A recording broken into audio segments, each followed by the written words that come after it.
Hello दोस्तों, think big में आपका फिर से स्वागत है। आज हम बात करेंगे डेविड गोगिंस की लिखी बुक कांट हर्ट मी के बारे में। डेविड गोगिंस की जीवन की कहानी कहीं न कहीं हम लोगों से कनेक्ट करती है। जो बड़े या छोटे परेशानी से उलझे हैं उन्हें गोगिंस की बात काफ़ी कुछ सिखाती है। कैसे एक साधारण दुखी इंसान असाधारण काम कर गया, कैसे अपने जीवन को सिर्फ बदला ही नहीं बल्कि दुनिया के सबसे टफेस्ट मैन बन के दिखलाया। कई लोग जहां दुख, गरीबी, मानसिक और शारीरिक उत्पीड़न से परेशान होकर गलत रास्ता अपना लेते हैं या फिर भाग्य को कोसकर जिंदगी भर दुख ही झेलते हैं, वहां गोगिंस की कहानी कुछ और ही कहती है। उन्होंने कई अचीवमेंट हासिल किए जो सही में पाना बहुत ही कठिन है। गोगिंस के दिल में छेद होने के बावजूद और 2 हार्ट सर्जरी के बाद भी उन्होंने दुनिया के सबसे टफेस्ट इंसान माना जाता है, क्योंकि उन्होंने सिर्फ 17 घंटों में 4013 पुलअप्स लगाकर गिनीज वर्ल्ड रिकॉर्ड्स में अपना नाम दर्ज किया है। साथ ही उन्होंने दुनिया के सबसे टफ और मुश्किल बैड वाटर रेस में 217 किलोमीटर दौड़ लगाई हुई है। साथ ही डेविड गोगिंस नेवी सील भी रह चुके हैं, जिन्होंने दुनिया के सबसे मुश्किल ट्रेनिंग कही जाने वाली हेल वीक ट्रेनिंग को सिर्फ एक बार ही नहीं बल्कि 3 बार कंप्लीट किया हुआ है। गोगिंस एक नेवी सील ऑफिसर रह चुके हैं। नेवी सील दुनिया के सबसे टफेस्ट मिलिट्री ट्रेनिंग होती है। इस ट्रेनिंग में कई लोग छोड़ के भाग जाते हैं या फिर मौत को गले लगा लेते हैं। आप सोचते होंगे कि डेविड गोगिंस किस्मत वाले हैं या सुपरमैन, पर सच यह है कि हमारे तरह आम इंसान हैं। फर्क लाता है उनका माइंडसेट, खुद को बदलने की जुनून। उनकी लिखी किताब यू कांट हर्ट मी से उनके जीवन कितना दुख भरा था वो पता चलता है। उनकी कहानी यहाँ से शुरू होती है। डेविड का जन्म 1975 में न्यूयॉर्क में हुआ था। उनके पिता बहुत एब्यूजिव थे। उनका एक रोलर डिस्को रिंग था, लेकिन एम्प्लॉयज हायर करने की जगह वे डेविड से काम लेते थे। उसे सारा दिन रिंग पर रहना पड़ता था। रात को भी उसे ऑफिस में ही सोने के लिए कहा जाता था, लेकिन शोर के कारण डेविड को ठीक से नींद नहीं आती थी। जहां उनके पिता उनको यानी डेविड और उनकी माँ और भाई को लगभग हर रोज बेल्ट से मारा करते थे और साथ ही उनको हर रोज टॉर्चर भी किया करते थे। कई बार डेविड को चोट छिपाकर स्कूल जाना पड़ता था। डेविड और उनकी माँ और भाई से हर रोज अपने बिजनेस में बिना कोई पैसा दिए काफी हार्डवर्क करवाते थे और इसी चाइल्डहुड टॉर्चर की वजह से डेविड को आगे चलकर काफी गरीबी और मुश्किलों का सामना करना पड़ा था, जहां उनके अंदर बिल्कुल ही कॉन्फिडेंस, मोटिवेशन और सेल्फ लव का नामो निशान तक नहीं था। अपने पिता के हाथों झेले एब्यूज के कारण डेविड को ट्रॉमा के सिम्टम्स आने लगे। वह हकलाने लगा, उसे स्ट्रेस और डिप्रेशन हो गया, उसके बाल गिरने लगे और उसकी स्किन पर सफेद चकत्ते भी पड़ने लगे। उसका कॉन्फिडेंस गिर गया था। वह हीन भावना से पीड़ित हो गया था और हमेशा दुखी रहता था। जब डेविड 8 साल के थे तब उनकी माँ उसके पिता से तंग आ चुकी थी। वह उसे लेकर इंडियाना चली गई, लेकिन वहाँ उनकी जिंदगी और भी बदतर हो गई जब डेविड अकेले अश्वेत लड़का थे। जब लोग उससे नफरत करते थे और हमेशा निग्रो कहकर बुलाते थे। बहुत से लड़के उसे बुली करते थे, बहुत बार उस पर गन भी तान देते थे और उसके साथ मारपीट करते थे। डेविड ने एक जॉब कर ली जिसमें उसे इंसेक्ट्स को मारना था। वह डिप्रेशन के कारण बहुत मोटा हो गया था। एक बार उसे रेस्टोरेंट में कॉकरोच के नेस्ट्स को हटाना था। ऐसा करते हुए हजारों कॉकरोच उसके सर पर चढ़ गए। वह देर उन्हें मारता रहा, कुचलता रहा। तभी उसे अफसोस हुआ कि उसकी जिंदगी क्या बन गई है। वह भी एक कॉकरोच की तरह ही है जिसे कोई भी कुचल सकता है। उसी समय उसने खुद को बदलने का फैसला लिया। एक बार डेविड एक एयरफोर्स के ऑफिसर से मिले। उनसे मिलकर डेविड को नई प्रेरणा मिली। वे पारा टॉपर थे और प्लेन से जंप लगाते थे। उन्होंने कई पायलट्स को बचाया था। डेविड ने एयरफोर्स ज्वाइन करने का निर्णय लिया, लेकिन उसका टेस्ट बहुत ही टफ होता था। उसके अलावा उसे स्विमिंग भी नहीं आती थी और उसे पानी से फोबिया भी था। डेविड काफी ओवरवेट थे, पर कोई बहाना बनाने की बजाय फैसला किया कि वो अपना सपना जरूर पूरा करेंगे और 3 महीने तक लगातार कड़ी मेहनत करके 45 kg वजन घटाया और फिर एयरफोर्स का एग्जाम क्लियर किया। अपने मजबूत इरादे और जज्बे की वजह से डेविड ने अपना वेट कम कर लिया और नेवी सील के ट्रेनिंग प्रोग्राम को ज्वाइन कर लिया। कुछ महीने के बेहद मुश्किल ट्रेनिंग के बाद 120 लोगों में से सिर्फ 30 लोगों को चुना गया। उनमें डेविड भी एक थे। उन्होंने ये असंभव काम कर दिखाया था। दोस्तों, डेविड चाहते हैं कि जैसे वो खुद एक नॉर्मल इंसान से एक्स्ट्रा ऑर्डिनरी इंसान बन पाए, ठीक वैसे ही बाकी लोग भी अपने लिमिट को पुश करके अपने हायर लेवल को अचीव कर सकते हैं। डेविड अपने बुक में 5 इंपॉर्टेंट रूल्स के बारे में बताया है, जो इस प्रकार है। The 40% rule. दोस्तों, हर चीज की एक सेफ्टी लिमिट होती है जो उसके रियल लिमिट से काफी कम होती है। यानी कि दोस्तों, मान लीजिए आपके पास एक कार है और अगर इस कार की लिमिट 200 किलोमीटर पर आवर होगी और जब आप अपनी कार को 80 या 100 की स्पीड को लेकर पुश करेंगे तो आपको लगने लगेगा कि आपकी कार की फुल लिमिट आ गई है और वो इससे ज्यादा फास्ट नहीं जा सकती या इससे ज्यादा फास्ट उसे नहीं जाना चाहिए। दोस्तों, ठीक वैसे ही ह्यूमन बॉडी भी इसी तरह ही काम करती है। हमारे नॉर्मल लाइफ में हमें हमारे बॉडी की हर रोज टेस्ट नहीं करना होता है और ऐसे मौके हमारे लाइफ में शायद ही कभी आती होगी जहां आपको अपनी बॉडी को फिजिकली उसके एंड लिमिट तक पुश करना पड़ता हो। यहाँ पर डेविड गॉगिंस कहते हैं कि जब हम सोचने लगते हैं कि हम अपनी बॉडी को और ज्यादा पुश नहीं कर सकते, यहाँ हमारी फुल लिमिट टच हो चुकी है, एक्चुअली तब तक हमारी बॉडी सिर्फ 40% कैपेसिटी को ही यूज की होती है और यह काम हमारे दिमाग की ही होती है जो हमें बहुत जल्दी ही कह देती है कि बस हो गया, तूने अपने लिमिट्स को पार कर लिया है। हमारा दिमाग यह डिक्लेयर कर देता है कि यह हमारी मैक्सिमम लिमिट है। इस पर डेविड गॉगिंस कहते हैं, जब भी आप गिव अप करने के लिए सोचेंगे तो यह रूल याद रखें कि यह आपकी फुल पोटेंशियल का सिर्फ 40% ही है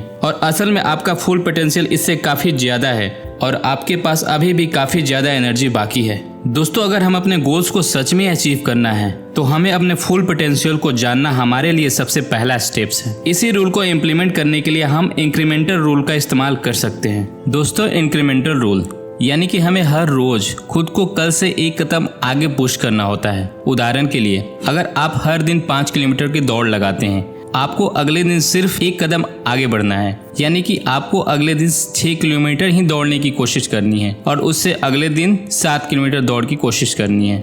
इस रूल का इस्तेमाल आप अपनी पढ़ाई और काम में भी कर सकते हैं क्योंकि ये रूल हमें अपने दिमाग, बॉडी और अपने लिमिट्स पर कंट्रोल देता है।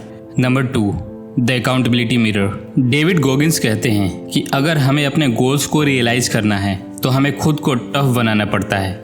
अकाउंटेबिलिटी मिरर एक ऐसी ट्रिक है जो डेविड खुद फॉलो करते आए हुए हैं तब से जब उनके लाइफ में कुछ भी सही नहीं जा रहा था। डेविड कहते हैं कि वो आईने के सामने खड़े हो जाते थे और खुद से सवाल करते थे कि मैं अभी कहाँ हूँ और मुझे मेरी लाइफ में आखिर कहाँ जाना है। और ये एक ऐसा प्रोसेस था जिसमें वो खुद को इमोशनली बात कर पाते थे।